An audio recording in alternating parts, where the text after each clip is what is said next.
Hi everyone, let us begin with the MCQs and objectives of alternating current. Objectives के पहले ensure कर लें दोस्तों कि आपको थ्योरी बहुत अच्छे से एसी की आती हो, उसके बाद ही आप इन MCQs को करेंगे।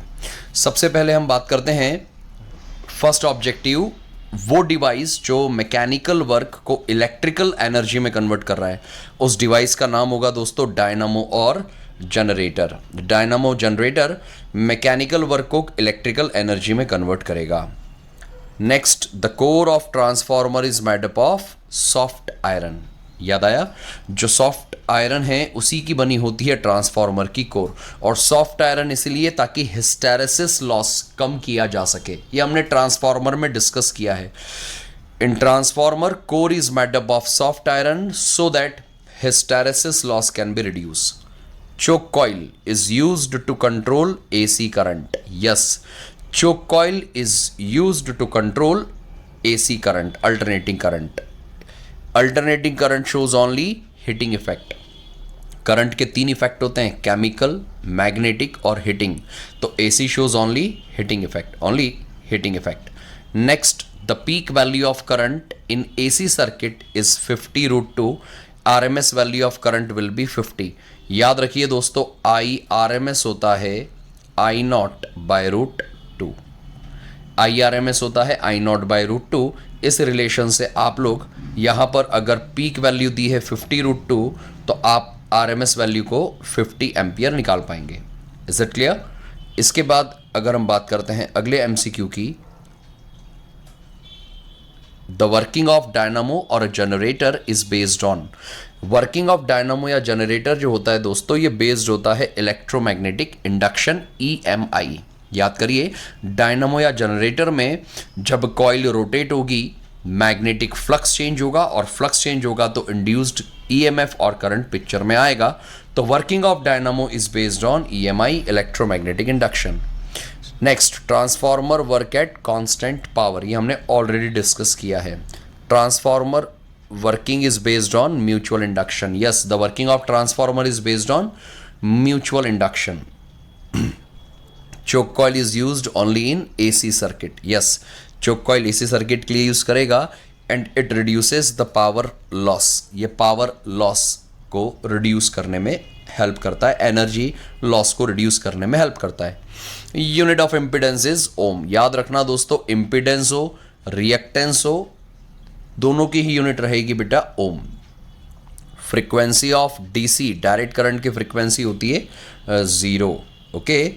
Next, in DC circuit phase difference between current and voltage is 0।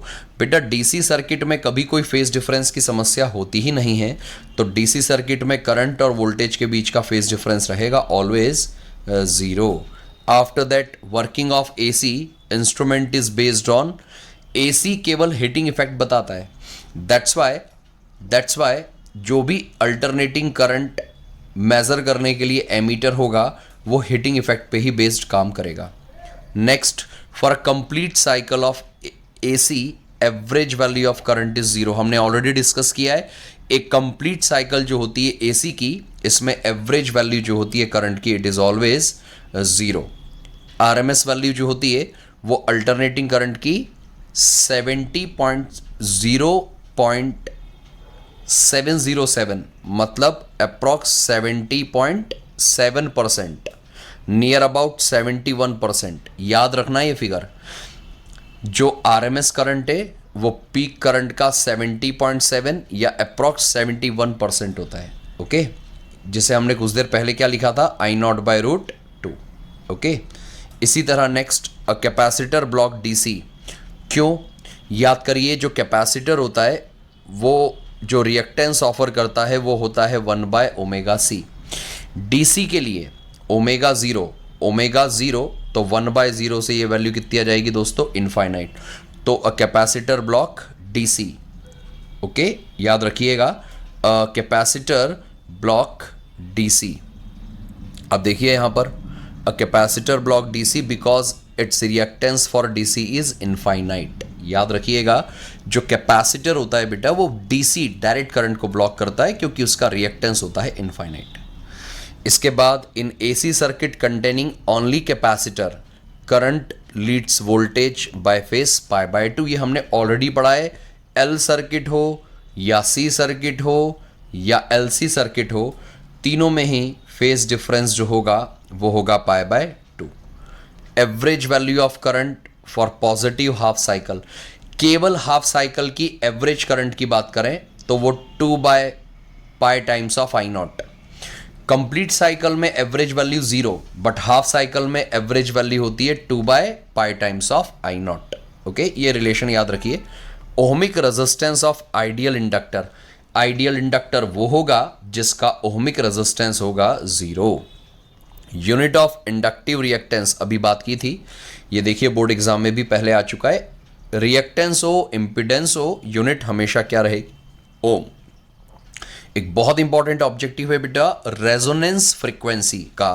Resonance frequency होती है 1/2 पाई रूट एल सी। याद रखो मित्रों, 1/2 पाई रूट एल सी। अगला IRMS I naught by root 2, important है, डिस्कस कर लिया। हाफ साइकिल का average 2 by pi times of I naught. Is it clear? याद रखिए ये छोटी छोटी बातें। रेजोनेंस कंडीशन याद आई? रेजोनेंस कंडीशन में इंपिडेंस होता है मिनिमम और करंट होता है मैक्सिमम। फिर सुनिए, अगर हम बात करते हैं किसकी दोस्तों? Resonance condition. किसकी बेटा? Resonance condition. तो याद करिए, रेजोनेंस कंडीशन में इंपिडेंस तो होता है मिनिमम और जो करंट होता है वो होता है मैक्सिमम। कंफ्यूज मत होना, impedance minimum, current maximum. Okay, after that for DC direct current के लिए एक्ससी कितना होता है? इनफाइनाइट। अभी कुछ देर पहले बात की थी ना, डीसी करंट को ब्लॉक करता है ना कैपेसिटर। अगला फॉर इंडक्टर, इंडक्टिव रिएक्टेंस याद है ना, ओमेगा एल 2 पाई एफ एल, एक्सएल होता है 2 पाई एफ एल या ओमेगा एल। आफ्टर दैट अगर हम बात करते हैं अगले एमसीक्यूज की, तो दोस्तों क्वालिटी फैक्टर, एलसीआर सर्किट में क्वालिटी फैक्टर का फॉर्मूला याद रखना, ये एमसीक्यू में आ सकता है। It's 1/r root L by C, 1/r root L by C. इसी तरह in AC circuit value of power factor, याद है एसी सर्किट में पावर फैक्टर को cos फाई से बताते हैं, तो power factor is cos phi. Next, capacitor only allow AC but not DC. हमने बात की थी ना, capacitor block DC not AC. Next, in RLC circuit current is maximum. बेटा आरएलसी सर्किट में करंट मैक्सिमम होगा रेजोनेंस, और रेजोनेंस में एक्सएल इक्वल्स टू एक्ससी। तो इसका आंसर हो सकता है current is maximum in resonance condition भी चलेगा, एक्सएल इक्वल टू एक्ससी भी चलेगा। अगला, AC is more dangerous than DC of same voltage. ये हमने पहले बात की थी कि इन कंपैरिजन टू एसी और DC, AC is more dangerous than DC. अगला, average power in AC circuit containing pure capacitor. बेटा प्योर कैपेसिटर हो या प्योर इंडक्टर, अगला वाला याद रखना, प्योर एल या प्योर सी सर्किट में पावर फैक्टर 0, तो एवरेज पावर कंजम्पशन भी 0। बट कोई सा भी सर्किट प्रैक्टिकली प्योर एल या प्योर सी नहीं होता, तो एवरेज पावर प्योर सी या प्योर एल सर्किट में होगा 0, याद रखिएगा। Next, power factor resonance condition में क्या होता है? तो रेजोनेंस कंडीशन में फाई 0 और फाई 0, तो पावर फैक्टर, अब याद रखिए यहां पर देखिए करेक्शन है ये, power factor in resonance circuit is, अब ध्यान से सुनो, रेजोनेंस की कंडीशन में फाई कितना होता है? 0। हाँ, रेजोनेंस की कंडीशन में दोस्तों फाई होता है 0, और फाई 0 तो कॉस फाई मतलब कॉस 0 हो जाएगा 1, तो ये गलत है, यहां 0 नहीं आएगा, that will be 1। Power factor in resonance condition is 1, याद रखिएगा, power factor in resonance condition is 1। After that, transformer can not work for DC, हमने डिस्कस किया है पहले ही। यहां पावर फैक्टर, ऊपर वाले ऑब्जेक्टिव में फिर सुन लेना बेटा, power factor in resonance condition, यहां दो तरह से ये पूछ सकते हैं। ये 0 आंसर किस लिए दिया है ये भी समझो। रेजोनेंस कंडीशन में फेज डिफरेंस पूछें तो 0 आएगा, तो यहां 0 इस बेसिस पे दिया है कि फेज डिफरेंस 0 है, लेकिन पावर फैक्टर मतलब cos फाई, और cos फाई हो जाएगा cos 0 मतलब 1, याद रखना। आगे हम बात करते हैं अगले ऑब्जेक्टिव की दोस्तों। Hysteresis loss can be reduced by using soft iron core. याद आया मैंने आपसे क्या कहा था? ट्रांसफार्मर में जो एनर्जी लॉस होते हैं उसमें हिस्टेरेसिस लॉस को कैसे रिड्यूस करेंगे? तो hysteresis loss can be reduce by using a soft iron core. और याद करो यहां आयरन लॉस भी था जो लिखा नहीं है ऑब्जेक्टिव में, पर सुन लो, ट्रांसफार्मर में जो आयरन लॉस होता है उसको रिड्यूस करते हैं by laminating the soft iron core, by laminating the soft iron core. Power factor of R circuit, बेटा आर सर्किट में फाई फिर से 0 और cos फाई विल बी 1, तो पावर फैक्टर हो जाएगा आर सर्किट का 1। जबकि अगले ऑब्जेक्टिव में आप नोटिस करो पावर फैक्टर ऑफ एल और सी सर्किट इज 0, क्योंकि फाई होता है एल और सी सर्किट में फाई होता है pi by 2, phi pi by 2, तो power factor 0। Is it clear? अगर हम बात करते हैं एमसीक्यूज में आगे इसकी मैच द कॉलम की, तो IRMS, XC, XL, resonance frequency, quality factor को मैच करना है इधर की वैल्यूज से। तो सबसे पहले हम बात करते हैं क्वालिटी फैक्टर का। ये फॉर्मूला याद है 1/R√L/C, ऊपर ऑब्जेक्टिव में भी आया है। रेजोनेंस फ्रीक्वेंसी ये रही 1/2π√L/C। XL ये रहा ω/L, XC 1/ωc और IRMS I0/√2। तो काफ़ी आसान MCQ था ये वाला, आ सकता है इस तरह से। अगला ऑब्जेक्टिव देखिए, यहाँ inductive reactance, capacitive reactance, impedance RL, RC, RLC। तो मित्रों ये तो सारी इजी वैल्यूज़ हैं, आपको याद होना चाहिए। लाइक इम्पीडेंस RLC की बात करें तो ये रहा ऑप्शन ए, ऑप्शन RLC का यही इम्पीडेंस था, याद करो बेटा।